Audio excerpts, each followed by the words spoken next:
Oh, hello there. I didn't see you come in. I wanted to do it. Oh, that was brilliant. I applaud that. I applaud. Anybody who's been with our channel for a while knows that was a skit we did back at 200K.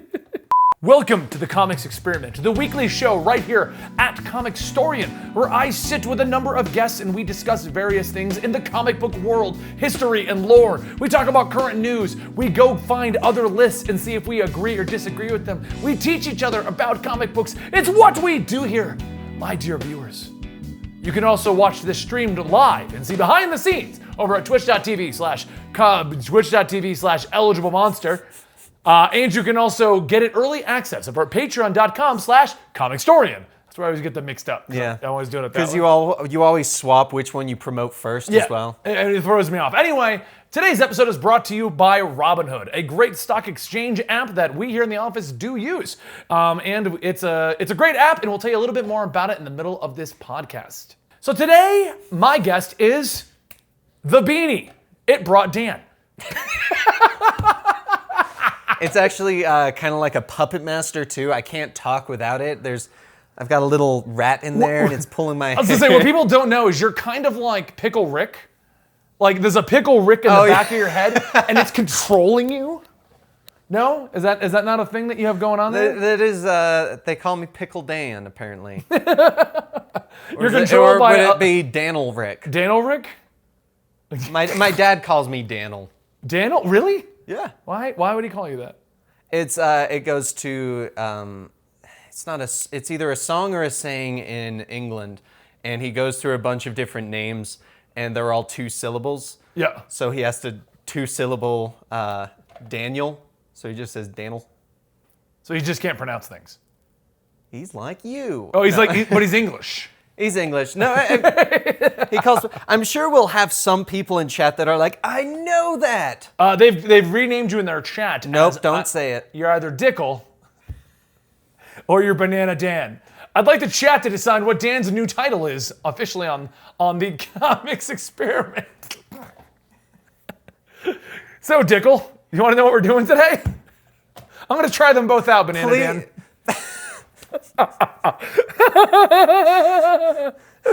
Why Banana Dan? I don't know, Banana Dan. But so anyway, today, Dickle, what we're going to be covering, my friend Dickle, Please stop. are the 15 worst Spider-Man stories of all time. Now, this is brought to you by Screen Rant, and I verified the date, and to make sure that they were kind of up to date, I looked a little bit ahead. They originally published this on May 3rd, 2017. Oh. So very recent. Yeah, so it has a lot of Dan Slott on it. It has a lot of recent stuff on it. And I wanted to bring this up today because I know you're a fan of a lot of Dan Slott's Spider-Man. I am. And I've been reading which one Spider-Man. was his? Dan Slott? It was Spider-Verse Onward, and that's when you jumped on. Oh, okay, yes, I do know Dan Slott. So you read all that, and I've been reading Spider-Man since Clone Saga that completely swore me off Spider-Man. That was the first clone, right? My God, the first real Clone Saga. And I can tell you exactly the date that I started reading Spider-Man again. When was the original Spider-Man movie out? When was it? 2001? Are you sure it's 2001? That's what Gary's saying. 2002. I was thinking So Gary, you're wrong. Our cameraman behind the camera, who doesn't read comic books, is completely wrong about the movie release date of Spider-Man. Yeah. I want you all to be aware of this. I'd like everyone in the comments of this podcast to please put down below, shame on you, Gary. Yeah. Shame on you. Shame. This is like my newscaster voice, Dickle. What do you think? Yeah. I hate you so much. I wonder if Dylan's gonna go, oh, maybe that's inappropriate. And every time you say it, he's got a censor bleep. So anyway, yeah, Clone Saga swore me off of almost comic books in general. Yeah. I was just reading whatever my dad bought at that point. And then it was the Spider-Man Tobey Maguire. What is Houston cooking? He's making your dinner. What am I having for dinner? Because it smells amazing. It does smell actually pretty good. I just ate, and I'm even wanting some of that. Like, what is that? Oh, goodness. Okay, so for those guys who are unaware, the Comics Experiment is well known for going off topic. We haven't even started the topic I've attempted recently to try and get it more on topic, and I've been told, don't do that. No. So, me and Dickle, we got this. All right, so you ready to kick this thing off? You ready? Are you ready? Let's do it. Dickel, reach out. Reach out to me, Dickel. Come on, Banana Dan. Banana Dan. I like Dickel better. Banana Dan. Hand hug. And you've done that so many times to me that I'm just like, yeah, that's what we're doing now. All right, so Let's do this. number 15, old school story. You don't know about it. Peter's parents come back from the dead and they become androids. Okay, that does sound horrible. That sounds horrible. I didn't tell you what it is. Okay, continue. The pattern becomes evident early on. Crazy events, twist reveals, and shocking retcons tend to be very, very bad for Spider-Man. In the 1990s, when these terrible storylines really got kicking off, and one of the earliest head scratchers was a running storyline where Peter Parker's parents seemingly came back from the dead. Peter being an orphan is a pretty important part of the Spider-Man narrative. The whole Peter's parents were government spies storyline is silly enough. It's probably on here. That one I do know. Yeah. Yeah. But was made only worse by this story, which reveals that they've secretly been alive the whole time, trapped in a prison camp.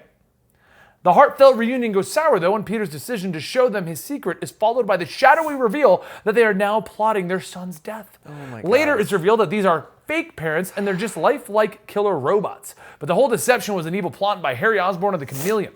As goofy as android retcons go, this is at least less damaging to the mythos than if they had been his real parents. However, worse things await. This is only number 1. The first thing on this list is android parents, Dan. So that... Did you just say android pants? Android parents, Dickel. Come on, get it right. I hate you so much. It just flows so freely. I swear, if this becomes a thing... All right, so what do you think about android parents coming back from the dead to battle against their son? Sounds horrible. Would you read it? No. It sounds... if anything, they should have had Uncle Ben come back. As an android? I feel like that would make... using his parents' because besides the most recent where they were like secret agents or whatever... Yeah, the whole Spider-Man Deadpool plotline had some weird stuff going on. It had some weird stuff there, but... The actual secret agent thing is really old. Oh, is it? Yes, it's been around for a while, and it's one of those things that we're not going to mention it unless you get a good plan. Right. See, I feel like his parents don't really get their only real mention is they're dead. Yeah, no, you're right. And and I feel like that's kind of how it should be. I think that's how it should stay. Bringing them back in any way, shape, or form, I think dilutes the character a little. That's why I feel like Uncle Ben would be a better one to bring back, because it's one that the readers are also a little bit more invested in and know a little bit more. But at the same time, we don't want him back. Remember what happened when they brought him back as a superhero? Which time? Pick one, Daniel. Well, I liked when he was the Spider-Man. Spider-Ben? Spider-Ben? All right. Number 14, Sins Past. If the android parents nonsense hadn't taught Marvel at least one lesson, it was don't drudge up things from Peter's past and then skew them sideways for new storylines. Oh, gosh. Unfortunately, the lesson was not learned. Instead, we eventually ended up with a much-hated storyline where the Green Goblin has sex with Gwen Stacy. Oh, what? I think you haven't heard of this one? I think I might have. Sins Past reveals that before Gwen got killed, she gave birth to twins named Gabriel and Sarah. The father is Norman Osborn. Apparently, the actual reason he killed her was because she threatened to cut him off from their children. So yes, the story fundamentally undermines the entire point of one of the most iconic Spider-Man moments ever. Children rapidly age to adulthood, have healing factors, and Gabriel Stacy ends up becoming the Grey Goblin. What? I didn't even know about that. When was this written? Does it say? The artwork looks like 2000s. What? That sounds horrible. Spider-Man Sins Past. I'm looking to see when this came out. Come on, Gwen Stacy. I thought you had standards. 2004. That's actually relatively recent. Yeah. Actually, now that I think about it, that's 15 years ago. God damn. Why would Gwen Stacy sleep with Norman Osborn? Here's the best part. The panel of them having sex. He goblins out in the middle of it. Hold on, screen down a little. Oh my God. I guess that's his O face. That was the only way I could say it and have it be somewhat family friendly. So the Green Goblin is like, hey, what is up, Gwen Stacy? Apparently, Goblin! Because the funny thing for you guys watching the live stream that are not actually seeing the screen, that's what it looks like. Like that legitimately, it's just straight normal face, goblin face. I mean, hey, I guess that's her fetish. I mean, Number 13, Sins Remembered. This is how bad things become worse. Sins Remembered was the follow-up to Sins Past. Okay, for the record, the fact that these past two stories have been the bottom of the list makes me very nervous about this whole list. And it chronicled what happens to Gwen's daughter, Sarah Stacy. After the conclusion of Sins Past sees her brother transformed into the Grey Goblin, Peter comes to get her out of the hospital, where Sarah was evidently waiting for him to rescue her. It rapidly becomes apparent that Sarah has a massive crush on him. Yes, the daughter of Gwen Stacy and Norman Osborn has a crush on Peter Parker, her dead mother's boyfriend, which is more than a little bit weird. It dives into their past and is generally just uncomfortable from start to finish, particularly when Sarah tries to kiss Peter in front of his wife, Mary Jane. While Sarah Stacy has disappeared since the storyline, Grey Goblin has, unfortunately enough, reared his head multiple times. So he got stuck in a love triangle with Gwen Stacy's daughter, with Norman Osborn, and Mary Jane. Oh, the daughter with Norman Osborn. I was like, wait, did I mishear that Norman Osborn was also into Peter? That would have been hilarious. That would have been. That's a story you should let me write, Marvel. Trust me, it'll sell. I mean, it won't be revered very highly. How would I do that? So Norman Osborn realizes that his infatuation with Peter Parker this entire time is actually a massive crush on Peter Parker. It's him been trying to...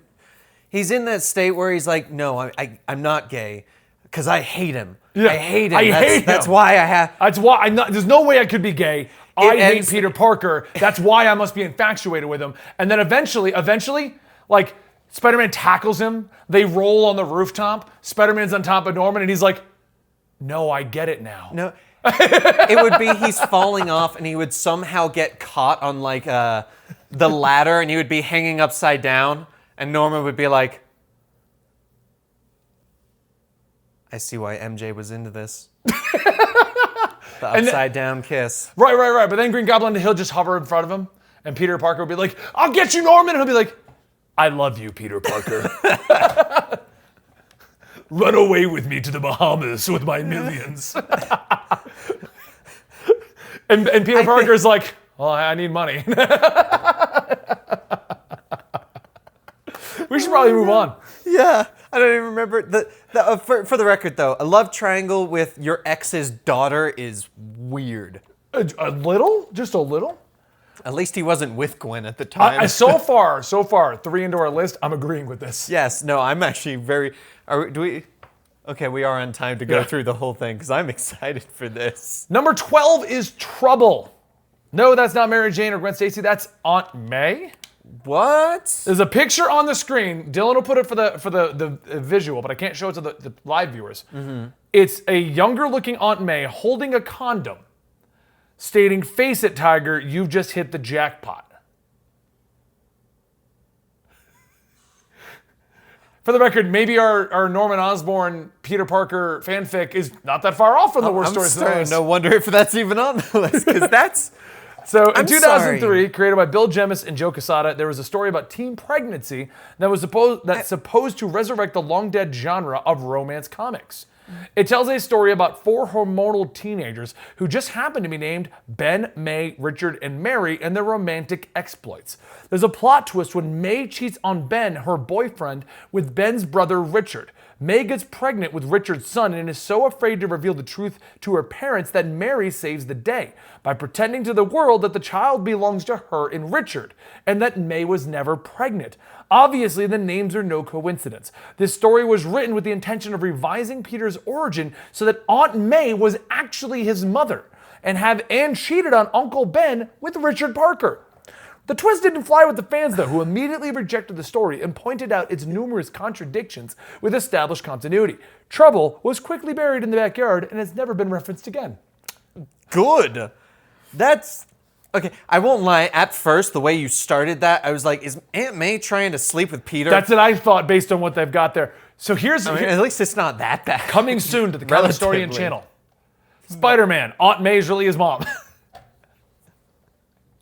Aunt Mom. No, that is weird. Also, the My fact question that, is, why would you even do that? I think the main reason is, why would you, or how would you go, no, that's actually my baby. She was pregnant and I wasn't, and you guys all saw us for 9 months and would know which one was pregnant and which wasn't. Yeah. But no, it's mine. Like, what? May just got really fat really quick. I don't think you could change that. The Aunt May Peter Parker relationship. That would change it way, way too much. Because in that, obviously Aunt May would know. She would know, which means she's never told Peter. Yeah. But like, Or Ben. why does Aunt May have to be his mother? How does that change their dynamic? Honestly, like, the only thing that it changes is that it's also his mom. But like I say, what's the point? Why would you need to exactly retcon that? he already has a good relationship with her. It's not like saying, oh, it's his mother is gonna somehow make it stronger. No, he pretty much already considered her pretty much his mom. Yeah. Number 11 is Changes. This bizarre little tale sees Spider-Man face off against this new telepathic insect-powered villain named the Queen, until she lays a giant quick kiss on the wall crawler, which then causes him to experience changes. Insert every prepubescent teenage story going through puberty and finding love. It initiates his changes. The voice cracks. This is how the wall crawler became. I don't know, Scoob. Wait, I was Scoob, you're Shaq. I got that backwards. Yeah. First, he grows a couple of extra arms, some extra eyes, and some fangs. So that's the wall crawler's puberty. Gaining limbs. Dude, it's almost like... Okay, no big deal. Then his transformation is completed when he's turned into a giant spider. The Queen then announces that Peter is pregnant, despite the fact that he's still male. Dan, don't worry. When I turn you into a giant spider, you're having babies. I mean, I guess at least he gets that $1 million prize of that trying to get a male pregnant. But does he actually give birth? The Queen then gets all excited that the Spider-Man turned a giant spider is going to give birth to her offspring, but instead he dies, causing her to weep at the tragedy of it all. But wait! From the spider's carcass, a child is born, a very human Peter Parker. Back from the dead with a couple of new random powers, including insect telepathy and organic webbing. This was the storyline that gave him the Tobey Maguire organic webbing stuff. They tried to line that up. That doesn't make it better. What were these writers thinking? This is okay. So legitimately, like, for those of you guys makes who don't know, think that this would be a good story? Honestly, like, here's the problem with heroes like Spider-Man. It's been around since the '60s. Yeah. So you do end up running down these weird paths to try and make some continuity make sense, or to throw your own spin on it and things like that. Or come up with something original, but it's try better. Number 10 is Mary Jane's fake death. Why does the web spinner have to reach MJ before she's gone? The strange and pathological hatred that Marvel editorial has for Spider-Man's marriage to Mary Jane has a terrible saga unto itself. Since the 1990s, multiple editors tried to destroy the Spider marriage, leading to many awful storylines on this list. One of these, kill the marriage attempts, was this storyline, where a huge mystery played out about someone stalking and then killing Mary Jane. One would think that Peter's wife would immediately tell her spider-powered husband about such a thing. Yeah. But instead, the story makes her keep it secret. Why? Till she boards a plane and then it blows up. So she faked her death. Of course, she's not actually dead. Sometime later, it's revealed that her stalker has been holding her captive, and that he's a psychic supervillain who wants to steal Peter's life.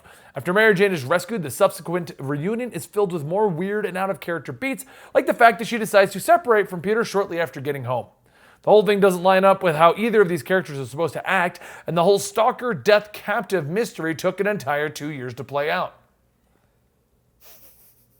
Sounds like if I was reading this, it may have made me stop reading like the Clone Saga. Yeah, I think the Clone Saga sounds actually pretty good right about now. Okay, 2 years of her gone.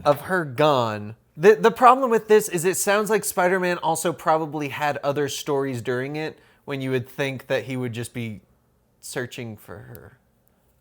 Because I don't think Spider-Man would take 2 years, considering he could go, man, I know some of the world's smartest people. I'm sure they would be able to find my wife. I mean, yeah. Hey, Professor X. Hey, Mr. Fantastic, I've got some of her hair around. Can you make me some sort of device that, like... Yeah, like a seeing eye dog. Wait, why would you need a seeing eye dog? A smelling dog? Bloodhound? Shut up! Number 9 is The Gathering of the Five, the final chapter. Basically, the whole storyline involves Norman Osborn putting together some of the arcane ritual involving magical relics called The Gathering of the Five, where 5 individuals must gather willingly so that each can receive magical gifts. But to understand just how much the story sucks, some additional content is needed. Some years before this, Aunt May died in Amazing Spider-Man number 400, a heartbreaking comic where she reveals that she knew Peter's identity the whole time. Much of some more backstory, Mary Jane suffered a miscarriage. Something weird was implied that had happened with the remains of the stillborn Parker child, who would have been named May. Fans were buzzing for years about whether baby May was alive and if Osborn had her. Got it? Okay. After Osborn's mystical ceremony, Mary Jane hears that May is alive. Spider-Man desperately tries to find his daughter, fighting his way through the Green Goblin, only to find that this living May is actually Aunt May. The retcon here involved plastic surgery, a hired actress, DNA infusion, and let's not go much more into it. But it definitely ruins number 400 for no good reason whatsoever. I don't know what to say about that one. Part of me feels like that goes into the Renew Your Vows story, because didn't MJ have a miscarriage in that early on? And that's why they have Annie? Yeah, they mentioned the miscarriage in Renew Your Vows. In an alternate timeline, May existed to be Spider-Girl, though. That's the one that met that's with... Right. Yeah, so that's where that all came from. Okay. That's still a really... Sounds unnecessary. It does. It was almost like they were like, we used the Sinister Six too many times. Let's make a magical 5. Number 8 is the Clone Conspiracy. Oh. Don't worry, folks, the Clone Saga will be coming up soon. But the Clone Conspiracy is a recent follow-up story, and it's pretty rotten. The Clone Conspiracy has Spider-Man's old villain, the Jackal, re-emerge in an interesting new Anubis-inspired costume, with an all-new cloning plot reviving dead people. There's also a whole thing where the Jackal is set to cause global devastation by unleashing the carrion virus upon the population. Taken on their own, these story ideas have potential. But then the Jackal takes off his mask and reveals himself to be Ben Reilly, the former Scarlet Spider. This is an act of pure character assassination on Reilly, and for no reason whatsoever. Ben Reilly died at the end of the Clone Saga as a hero. He continued to be a fan favorite ever since his death in the 1990s, and many clamored for his return, but no one wanted him to come back as a villain, betraying all of his values and acting like a completely different character than the hoodie-wearing rebel from the 1990s. He was also in, because you read this one, Spider-Geddon? Spider-Geddon. He had a redemption in that as well. I was actually just thinking that his appearance in Spider-Geddon sounds to redeem this pretty well, actually. No, Spider-Geddon, yes. That was his redemption. Oh, yeah, Spider-Verse. He died a hero again. Yeah, he did, because they even say, they're like, oh, yes, it wouldn't be Ben Reilly if he didn't die a hero. I know. It's funny because we get a lot of requests to do the Ben Reilly Scarlet Spider, but one of our biggest ones, Tevia in our chat, loves to be like, are you guys going to do Ben Reilly Scarlet Spider? I don't like it because it's not Ben Reilly. It's this crazy off-the-wall guy who goes to Vegas and causes problems. It's like they tried to make him edgy, and then it was almost like they started the story, Ben Reilly Scarlet Spider, and then remembered we already have an edgy Spider-Man. His name is Kane, and he goes by the name Scarlet Spider. I was just thinking that, yeah. So they brought him in as well. Whenever people say Scarlet Spider, Ben Reilly, I'm like, no. That's not right. It's Kane. It's Kane, because Kane did it as like a redemption arc. Yeah. And it was like huge plot point in Spider-Verse. I love that version of Scarlet Spider, and I love the original. But the one that became the Jackal and then became a bad guy, nope, it's garbage. But I will say, because I know this one more frequently, the Clone Conspiracy. My big problem with the Clone Conspiracy, not even the Ben Reilly character assassination, it was so goddamn pointless. Which story is it? Because in the Spider-Geddon, they go over... He became the Jackal because he was consistently tortured and killed, then resurrected, then tortured and killed and resurrected. Yeah, that is the plot from Clone Conspiracy. Okay, that is this one. Okay. Yeah. But yeah, no, Clone Conspiracy was, in my opinion, just garbage because it didn't matter to anything. Yeah. It didn't change anything. It didn't feed into any storylines. Nothing changed. Ben Reilly went off to Las Vegas, and all the villains became villains again. I think it revived from the dead like 2 people that like stuck around. Number 7 is The Other. So if you know Spider-Verse, this plays into The Other. Yeah. Yeah. Other, the Bride, the Scion. The Other, the Bride, the Scion, now the Pattern Maker, Pattern Weaver. Yeah, they make weird names for these. I can't remember. I know there's a couple others, or at least one other, but I don't know what it is. So anyway. So this was a separate story? Yeah, this is where it started. Oh, I didn't realize it was actually a thing before Spider-Verse. This is the one where Morlun eats Spider-Man's eye. Though fan opinions of the Totem era vary, one thing that most can agree on is that Morlun is one of the most effective new Spider-Man villains of the 2000s. His original story is cinematic in scope and could easily be adapted into a great Spider-Man movie. The same can't be said for The Other. Another of these obnoxious huge events that litter this list, loaded with taglines like "Everything changes forever, again," and lots of noisy press releases that hyped it up. Ever wonder why fans hate big events these days? To be clear, The Other's problems have little to do with Morlun. The story starts with Peter finding out that he's dying, leading to a blowout fight with Morlun with the whole eye-eating episode. And then concludes with Peter being reborn again by shedding his old skin and regenerating or something. It all ends with him conversing with some mystical spider being, a potentially cool story element in, say, a Doctor Strange comic, but which has no business in the web-slinging adventure. This was their attempt at making it more mystical. Yeah. And they wanted to give you... This was the one that we could have gone, well, here's some of his magical villains. Yeah, no, well, The Other and everything, they were for some reason decided they wanted to slightly retcon the Spider-Man origins so that he was destined to be Spider-Man by these mystical totems. And there's animal totems and all over. It was so weird. Yeah. For the record, though, Morlun is a great villain. And for the record, Dan, yeah, I do like Morlun because he opens portals to the world of ads. One thing that I've always wanted to do myself is get into investing into stocks, and I really don't understand it beyond a basic level. The Robinhood app has actually helped me get into something that I've always wanted to be a part of, the stock exchange. The Robinhood app is an app designed to make investing in stock and cryptocurrency easy for the everyday person. With a simple-to-use interface, you can find the companies that you want to invest in and see data about that company, including performance over the past day up to 5 years. I've been using it myself to make selections that I just found interesting or things that I wanted to be more involved in, and I use their data to understand the stock market, something that I never thought I'd be able to do.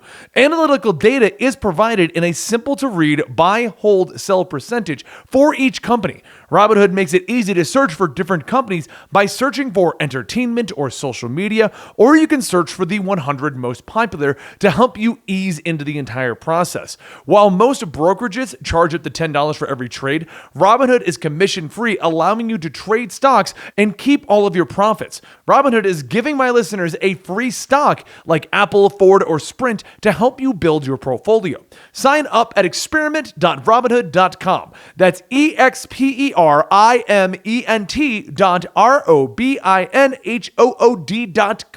Seriously, I thought that this whole app would be like really imposing, but once I downloaded it, it took me about 5 to 10 minutes to figure this whole thing out. This isn't even a part of the actual read, guys. This was something I've always wanted to do, and it was a great app to help me get into this entire world.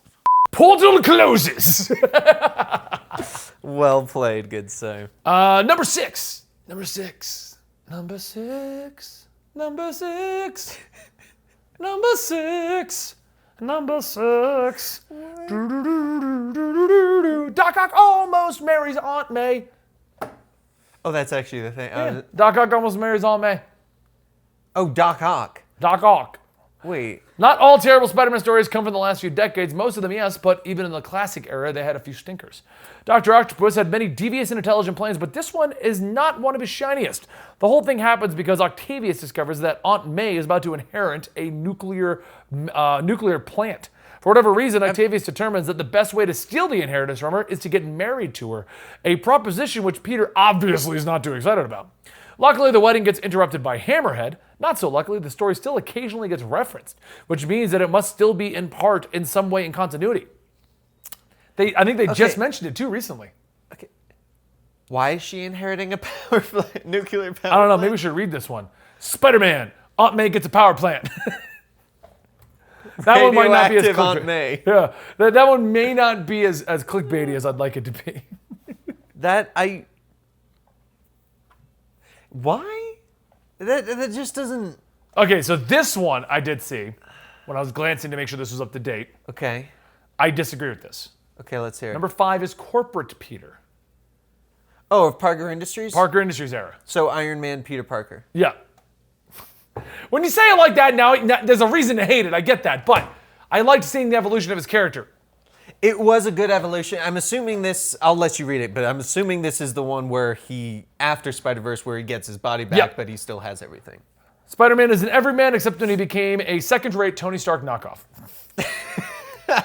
Sure, by the time Peter's in his late 20s, he shouldn't be working freelance at the Daily Bugle anymore. The comics in the 2000s solved that problem by placing him as a high school science teacher in his old school. But now, as the CEO of Parker Industries, Peter Parker is suddenly a cocky billionaire playboy who flies to different Parker Industries branches all around the world.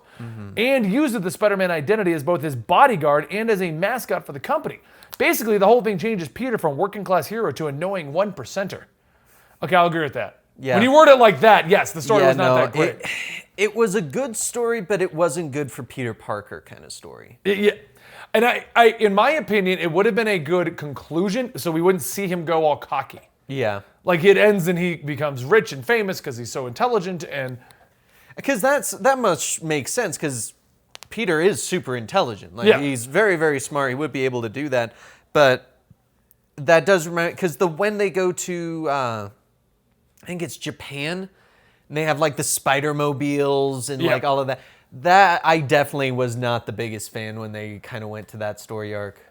It was okay in my opinion, but that's strictly my opinion. Yeah. I do think it stayed around way too long.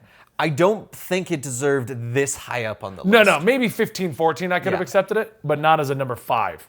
Yeah, definitely not a number 5. Number 4 is Spider-Man Chapter 1.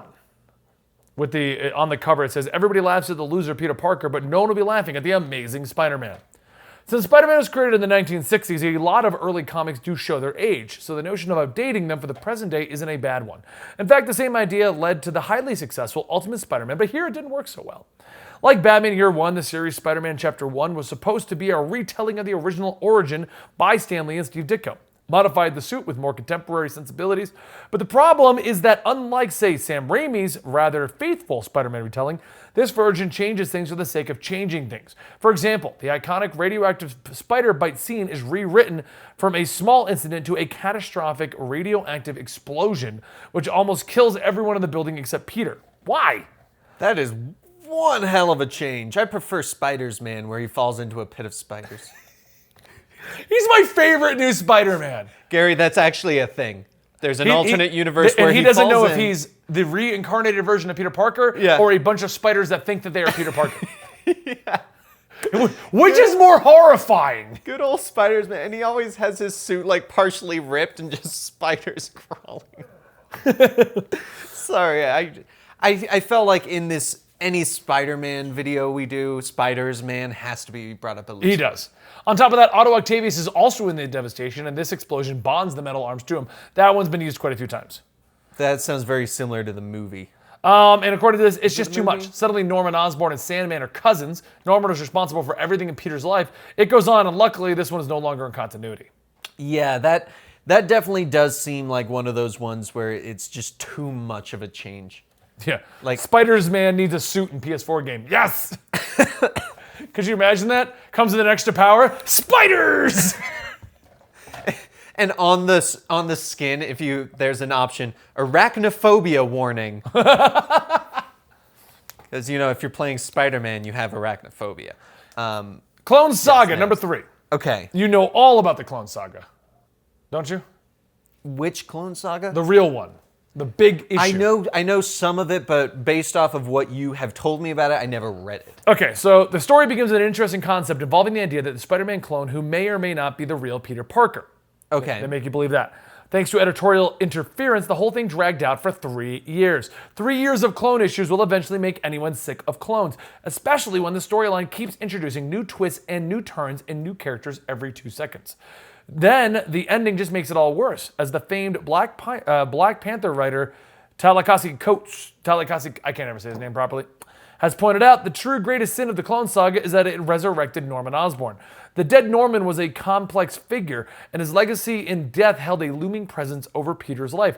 After the Clone Saga, Norman has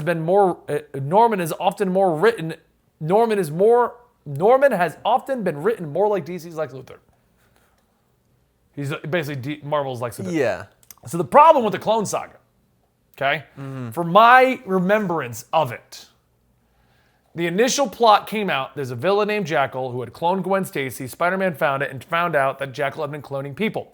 Okay. One of his early clones is Kane. That's the dude. The other. The clones have a degenerating problem. They just eventually degenerate into nothing. Okay. Kane was dying. Kane was like the vicious Spider-Man. But he was in a mask and you didn't know who he was for the first half of it. Okay. Ben Reilly, this is where he got introduced. We didn't know if Ben Reilly or Peter Parker was the real Peter Parker because there was no way to tell who was a clone and who wasn't. Yeah. So they decided to go about their separate ways and do their own thing. We discovered later that Kane was another Peter Parker clone. Okay. More and more clones started showing up all over the place. The primary three were Kane, Ben Reilly, and Peter Parker. When the storyline finally resolved, this was a way to get rid of the Mary Jane marriage. It was decided that Peter Parker was the clone and that he would go off with Mary Jane. Oh, no. It was decided that Peter Parker was the real one and Ben Reilly was the clone. Peter Parker would go live with Mary Jane and we would have Ben Reilly as Spider-Man. That would be the new Spider-Man. That way, it was like one of those, you get your cake and you get to eat it too kind of a situation. Yeah. It's kind of like them going, hey, we now have Wally West, Barry Allen, go have a family. Yeah. The problem with that is the fans still weren't happy with it because it wasn't the true Peter Parker. We had a weird clone. So eventually, they tried to retcon that by making Peter Parker degenerate, and Ben Reilly was actually Peter Parker this whole time. And like the thing said, editorial kept stretching it out, and from what we understand, no one really knew the ending even at Marvel. And by the time they realized how much damage they had done, it was so far in, it was like, how do we redeem this kind of a situation? And that one's still in continuity because they reference the fact of, during Spider-Verse, whether or not Ben Reilly was like the actual Peter Parker or not. Yeah, well, that's just it. Because you can't have Ben Reilly and Kane running around unless you're going to keep Clone Saga in continuity. You would have to get rid of them. I do like, though, that nowadays they clearly poke fun at the Clone Saga. Oh, yeah. Of how anytime someone shows up, they're like, wait, clone? Different universe. Resurrected from the dead. There's so many, but okay, based on what you have told me about that story. It was so bad, it got me to stop reading comics across the board. Yeah. And it sounds like a lot of the badness from that is based off the length. Tevi said it was more the marketing team take. It was it was arguments within Marvel. Yeah. No one knew what they wanted to do with it. Number 2 is the one moment in time. After the ugly reception that One More Day retcon led to, hang on, we're almost there, editorial refused to backtrack. But they wanted to somehow make things better. So to that end, the story One Moment in Time was created. It offered a revised explanation as to why the Mary Jane and Peter Parker never got married thing happened, and why everyone was conveniently forgetting Spider-Man's identity after he was outed in Civil War. Basically, it's a whole new shebang about how the marriage was canceled because the web had missed it, and the forgotten identity reveal was chalked up to Doctor Strange's magic. None of this fixes the problem. One Moment in Time is a half-hearted editorial attempt to make excuses for One More Day without actually fixing any of the problems that One More Day created. The whole thing reads like an act of self-justification, as if the story knows it's wrong and it knows that it messed up, but it wants you to pretend otherwise. Even if there are alternate explanations as to why the non-marriage happened in this new continuity, they still only happened because Spider-Man did a deal with the devil. Which brings us to our final entry. And the worst... This is definitely a Spider-Man fan if this is the number 1. Definitely. This is the classic Spider-Man fan, I can tell you right now, that wrote this, which I'm going to state makes this a solid list. So Sal wrote it? Sal wrote it. Okay, let's hear it. One More Day. So you've heard us talking about One More Day. I have heard of a lot of these, but have actively avoided them because of what I have heard about a lot of these. So it's not... Okay. Way back in the rat race of comic books, let me explain what happened here. Superman and Lois got married. Yes. To combat that, Spider-Man and Mary Jane got married. As you do. I stand by my statement that it's a lot harder to write stories for a married couple. Yes. No, incredibly It so. is. I'm not going to deny that there are writers that can do it properly, but you're limiting your story, your amount of stories, because now you always have to involve the significant other. And you always have to keep them in mind Yes. for, oh, he went off planet. Well, the wife has to know. Or... Exactly. You always have to work it in. It just makes it more difficult. That's always been my argument against the marriages in comic. I'm not against them happening. I'm against the fact that I feel they limit storylines. And I feel like it's a lot more actually if it's a superhero marrying a non-superhero. Because when it's something like Luke Cage and Jessica Jones, it's a bit more different because you have both of them able to do their own thing and not having to worry. And they just forget the baby exists half the time anyway. It's like Jessica Drew as a mom. What happened to the baby? Oh, I left it with babysitter number 5. I feel like every story with her is her wanting to get back to her baby. Yeah, it is. But never actually the actual baby. No, we never see the baby. So anyway, what ended up happening was they decided that the Mary Jane Peter Parker marriage ruined the iconic character of Peter Parker. Yeah. The Lois Lane Superman one they just stuck with for the longest time. I don't believe they ruined that until the New 52. Yeah. And they were just like, we'll just split them up, maybe do it again later. But the Peter Parker one, because Peter Parker's supposed to be your everyman, he's supposed to be down on his luck, he's supposed to never get the girl. Yeah. Getting him married gives him one of his goals. And now you have to deal with Mary Jane. So what they did was, they constantly kept trying to come up with ways to get rid of Mary Jane, hence the fake marriage. Hence half the list in this. And what eventually happened was one more day. This is the answer they finally came up with to just make it not happen anymore. I believe the overall reasoning, if you look into it, was they've been looking to get rid of it forever. Okay. But it wasn't 2008 a new Spider-Man movie? I think it was The Amazing Spider-Man. Amazing Spider-Man was 08, 09? I'm looking to see when that movie came out. 2012. When did the story roll out? It was tied into something that was going on in the movies, as most of these problem changes are. Yeah. No, a lot of them come from that. And One More Day was 2008. Oh, it was. So I forget that it had something to do with something. I know that, but they wanted it to officially be gone, abolished. So seriously, could there be any doubt? Is the single worst Spider-Man story of all time? Really, nothing else compares. JMS may have been stuck as the writer for this one, but no one blames it on him. He basically had a gun to the back of his head, and he even wanted his name removed from the comic. Oh, wow. One More Day is a forced editorial lunacy at its absolute worst, and it made Marvel's attempt to rectify Spider-Man by betraying everything that makes the character worthwhile. For any who haven't heard of this story, let's put it in black and white. Peter's Aunt May is dying. Nobody can save her. So Peter meets with Mephisto, the Marvel equivalent to Satan, strikes up a deal. Yes, that's right. The story has Spider-Man literally making a deal with the devil. In the terms, for Aunt May to be saved, Peter Parker and Mary Jane's marriage will have to be wiped out of the face of reality, as if it never happened. Okay. The concept here is utterly childish, because it's probably not a person or a planet that would make such a dumb deal, much less Mr. Power and Responsibility Peter Parker. Furthermore, this story also demonstrates incontrovertible proof that Marvel Comics editorial does not understand Peter Parker whatsoever. The Clone Saga may have been terrible, but it didn't fundamentally undermine the character like this story did. Until the day that this story is somehow reversed, retconned, or wiped off the map, and no, one moment in time does not count, the comic book version of Spider-Man will forever have a black mark on his name. Now, they didn't mention Renew Your Vows. I felt, in my opinion, I read Renew Your Vows 1 through 12. I felt it was a great compromise. Yeah. If you guys really want Peter Parker and Mary Jane from that original continuity, this is your answer. Yeah. Now, the only big issue I have with Renew Your Vows is it wasn't Amazing Spider-Man, so I feel it didn't get the spotlight it needed No, it to definitely succeed. did not. Because there's definitely fans who would have enjoyed Renew Your Vows and enjoyed it working and followed along with that. Yeah. The problem I have with Renew Your Vows is when we did 12 years later, they tried to shift the focus to Mayday and basically all of her issues. Was it Annie Mae? What was Annie it? Mae. Annie Mae. They tried to shift the focus to her in her high school days, and I'm like, no, what? No, it worked great when you just had them together and how they made it work. That one, though, I feel like that one's not so much a bad story. I think it moved too much away from what you want out of a Spider-Man story. What do you mean? And that, like I'm sure there are some people out there that enjoyed that kind of take on the character, on the characters, and like the progression of that. But in terms of what you personally enjoy, I feel like that's. Oh no, it didn't sell. It's canceled. So it definitely was not just me. Oh really? Yeah. I know that one went on for a very long time. It went on longer than I think it should have. Yeah. Huh.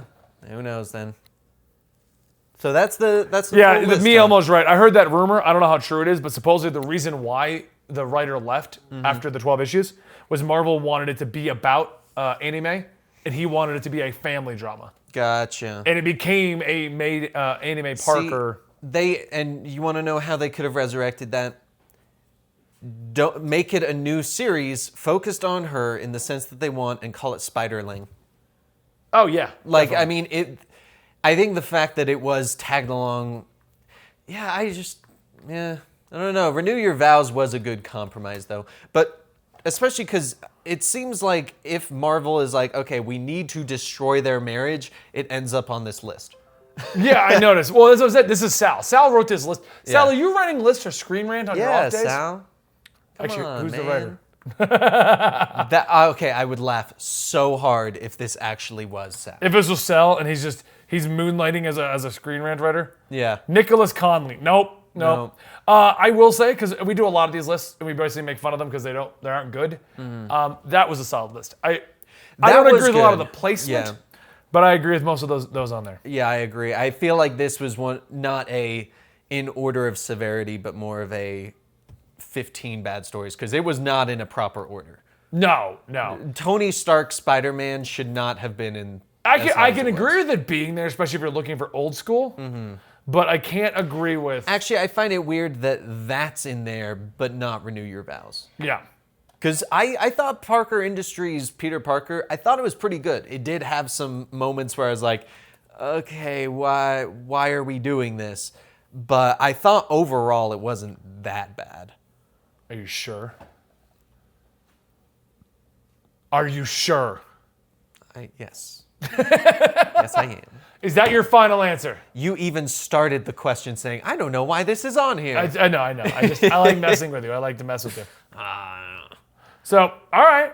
What is this? I don't Are know. you a puppet from like 1960s puppet shows? No, I'm one Let's of those. go, Benny. Let's fight. What was I don't what know. was that? So thanks for watching this episode of the Comics I've made Experiment. Dan feel embarrassed. The fact that we've swapped the cameras, I've looked so many times at that one thinking it's that one. Anyway, guys, I hope you enjoyed today's list. What did you think about the list, Dan? Did you like that I overall? liked it. I Yeah? liked it. There's a lot of stories in there that I'm glad was in this list, so I didn't have to actually read them, but I know about them. Now, for our weekly review show that happens on Sundays at 2 p.m. Eastern, where we review comic books, you are every week going to have to read one of these bad stories and review it. No. Yeah. I'm just glad the one with Aunt May, with her being the mom, I'm just glad that was them younger. Because when you first said it of Aunt May holding a condom saying, "Get ready, Tiger," I was like, everyone calls Peter Parker Tiger, or Gwen does. exactly. And I'm like, please don't do that. So I'm glad that wasn't the case. But yeah, those are some bad sounding stories. They are. And today's episode was brought to you guys by Robinhood. Don't forget to check out the app if you want to learn how to get involved in stocks and trades and stuff like that. You want to start just learning more about it overall. I personally do use it myself, and it's taught me quite a bit. If you want to find more Dan, you can find him on his Twitch channel, Dan T Streamer, or right here on our Comicstorian channel, where we do a lot of stuff. And you can also find him on the Eligible Monster channel, where we just do gaming discussions like this on this set, actually. Posters are changing soon. Gary failed us. He was supposed to do it while on Christmas break. Something about family. I don't care. I wanted new posters. Gary, I know you hear me. You're right there. I'm looking. Your camera. This camera lens is your eyeball. You can find me over at twitch.tv/eligiblemonster, where you can watch this being filmed behind the scenes. And you can also find me on Twitter at Comicstorian if you want to chat more. Hope you guys enjoyed. And this episode of the Comics Experiment is coming to a close, Dickel. I thought he had forgotten. Okay. Banana Dan out!